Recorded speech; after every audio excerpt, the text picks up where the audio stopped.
बच्चों, मैंने जो पहली वीडियो बनाई हैं उनमें इस थ्योरी की सारे इम्पोर्टेंट पॉइंट जो कॉम्पिटिटिव एग्जाम्स के लिए बहुत इम्पोर्टेंट हैं और पहली जो अवस्था है उसका डिटेल वर्णन किया है। अब हम दूसरी अवस्था का वर्णन कर रहे हैं। इस अवस्था को प्री ऑपरेशनल स्टेज कहा जाता है। हिंदी में इसे पूर्व संक्रियात्मक अवस्था बोलते हैं। इसकी अवधि 2 से 7 साल की होती है। कभी कभी इस अवस्था को प्री कॉन्सेप्चुअल अवस्था भी कहा जाता है। इस अवस्था के अंदर बच्चों में कौन कौन सी क्वालिटी आती है, क्या क्या गुण होता है। बच्चे क्योंकि 2 से 7 साल तक की जो अवस्था होती है ये प्री स्कूल अवस्था कहलाती है। इस अवस्था में बच्चे अपने अनुभव को अर्थात बच्चे संसार को, अपनी दुनिया को शब्दों, इमेज और ड्राइंग के द्वारा अभिव्यक्त करते हैं। अर्थात अपनी दुनिया को बच्चे शब्दों में, प्रतिमा एवं चित्रों के माध्यम से प्रस्तुत करते हैं।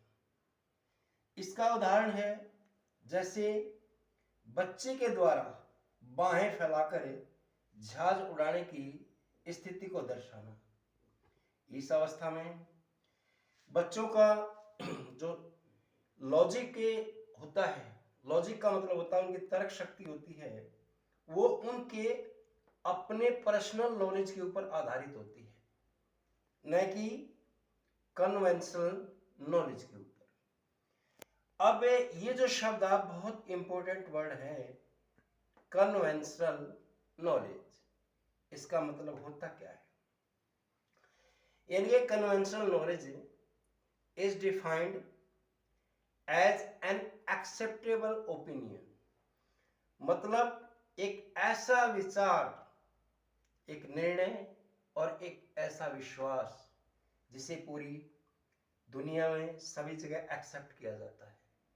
इसका एग्जाम्पल जैसे पृथ्वी गोल है, इस बात को पूरी दुनिया मानती है। इसलिए इस अवस्था के अंदर बच्चों में और कौन सी क्वालिटी पाई जाती है, ये quality सेंट्रेशन, static reasoning and reversibility का गुण पाया जाता है। ये बात जीन पियाजे ने इस अवस्था के लिए कही है। बच्चों, इस अवस्था के सबसे महत्वपूर्ण जो क्वालिटीज हैं वो क्या क्या, हमारी सेंट्रेशन, स्टैटिक रीजनिंग और इरिवर्सिबिलिटी है, जिसको हम अभी डिफाइन करते हैं। सेंट्रेशन का मतलब होता क्या है, केंद्रीकरण। केंद्रीकरण अर्थात बच्चा जब केवल एक ही बात पर ध्यान देता है, कई सारी बातों पर ध्यान नहीं देता, अर्थात बच्चे की मल्टीपल थिंकिंग इस अवस्था में नहीं होती है। दूसरी क्वालिटी हमारी ये पाई जाती है बच्चों के अंदर, इरिवर्सिबिलिटी आती है। इरिवर्सिबिलिटी का मतलब होता है बदलने के अयोग्य, जिसे बदला न जा सके, उसको बोलते हैं इरिवर्सिबिलिटी का गुण। जैसे the process of burning candle है, यानी कि मोमबत्ती जलती है सीधी डायरेक्शन में जलती है, उसमें ये नहीं कि लो पहले जलेगी और धागा ऊपर होगा, ऐसा नहीं होगा।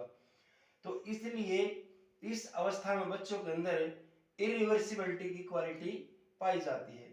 बच्चे इस अवस्था में ज्यादा इमिटेशन और प्ले के द्वारा अपने विचारों को प्रकट करते हैं, अपने विचारों को प्रकट करते हैं। इस अवस्था को हम 2 भागों में डिवाइड कर लेते हैं। पहली अवस्था आती है 2 से 4 साल की अवस्था, 2 से 4, और दूसरी अवस्था आती है 4 से 7 साल।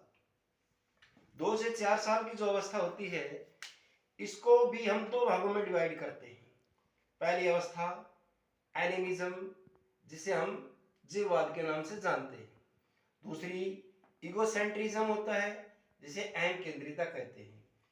अब एनिमिज्म का मतलब होता क्या है। Animism This is the life that inanimate object such as toys and teddy bears, अर्थात जब बच्चा निर्जीव वस्तुओं को सजीव मानने लगता है, अर्थात वो निर्जीव चीजों में सोचता है कि उनके अंदर भी मेरे जैसी फीलिंग्स है, वो फील करता है, या उसका भी इंटेंशन जो है वो मेरे जैसा होता है, तो उस अवस्था को हम एनिमिज्म कहते हैं। बच्चों, ईगोसेंट्रिज्म की अवस्था आती इसके अंदर, इसका मतलब होता है अहम केंद्रिता, यानी कि जब बच्चा ये सोचता है कि सारी दुनिया का जो कार्य है या सारी दुनिया की चीजें हैं वो उसी के चारों ओर घूमती रहती हैं, जैसे उसकी गुड़िया वही देखती है जो वह देखता है, ये ईगोसेंट्रिज्म होती है बच्चे के अंदर। दूसरी अवस्था, इसी का दूसरा पार्ट आता है इंट्यूटिव पीरियड, अंतर्दर्शी अवस्था इसे कहा जाता है। ये 4 से 7 साल की अवस्था होती है। इस अवस्था में बच्चे की रीजनिंग एंड थिंकिंग यानी कि तर्कना और चिंतन शक्ति पहले से अधिक हो जाती है।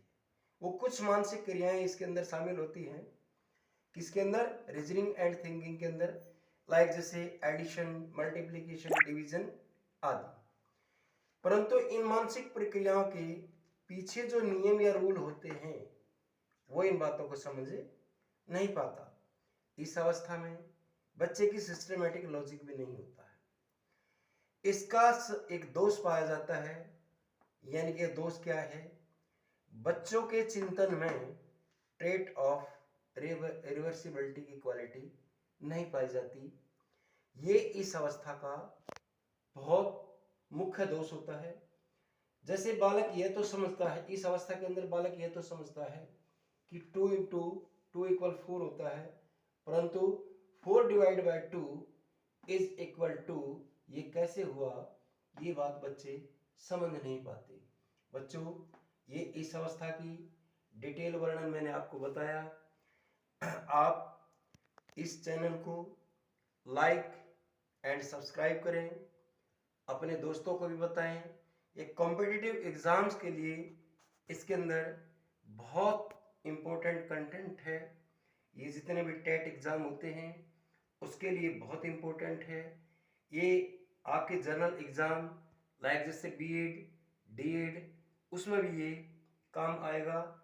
और मैं जल्दी कोशिश करूँगा कि आपको इसके साथ साथ इंग्लिश की वीडियो भी प्रोवाइड करवाऊँगा। आप इसे लाइक एंड सब्सक्राइब करें।